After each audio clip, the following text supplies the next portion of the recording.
Hey, what's up, you guys? Bloody Jacob here with my thoughts on Daredevil Born Again, episode 4. And probably my favorite episode since the first one or two. Kind of debate between the three of these, but maybe because it reintroduces John Bernthal's Punisher back to us, it may be my personal favorite. No, spoiler warning, of course. To a point. I know my past few have been non-spoiler, but I am going to be kind of talking directly about some of what Matt and Frank said. So if you really don't want to know any of that at all, then warning here.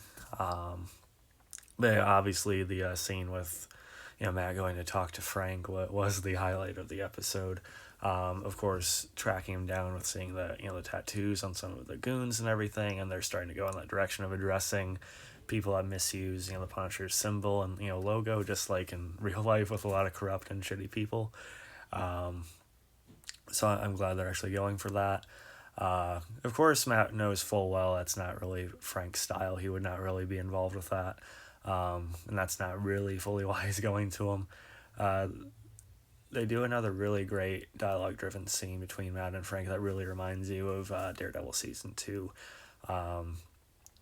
They talk about loss and everything and how, that fuels them, that pushes them forward to keep doing what they're doing over and over. Even if Matt's a little bit more kind of hesitant to admit that, he kind of seeks, some of what Frank does with repeating himself over and over again by, killing who he does because of what happened and everything. I'm not explaining it very well. I'm not going to try to butcher it anymore. But, Frank really kind of directly confronts him about, you're doing this for him. This is, you're not going to forget him. You're not going to, let go of what happened with that. You need to kind of fully, do something about it, without, Bullseye having survived that fall where Matt essentially did kill him, but he has that, amplification to his body, so he survived. So I imagine they're going to revisit that again, just a really strongly acted scene, for John Bernthal especially, but Cox doing really well, of course, too. I thought it was a good way to reintroduce Frank. Again, apologies for my butchering with that. Otherwise, I do think it was probably the most interesting scenes with Fisk and Vanessa's marriage counseling by the woman Madison, coincidentally. Some of what they talked about definitely felt kind of the most honest and in-depth with that we've gotten. Other than that, yeah, I'm still liking the show. I see more and more complaints every week saying, "Oh, there's not enough action. 4 episodes, and there's been only 5 minutes of Daredevil.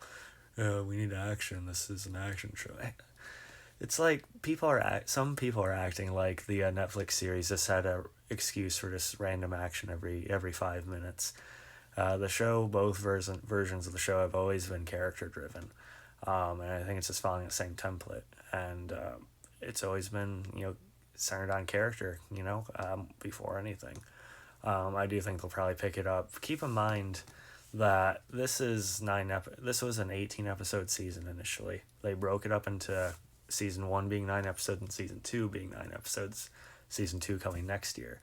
So this is kind of part of a larger season they were initially telling. So that's why the pacing is, kind of a bit of a slow burn per se. I really don't think there's anything that wrong with it so far, especially with seeing Matt kind of snap on those goons in episode 2 and everything we got in episode 1. People are just freaking action junkies and impatient, fickle as hell. I don't know what it is, man. But yeah, I like this episode, fairly well. What you guys thought? Got me on TikTok, Twitter, all that. Later.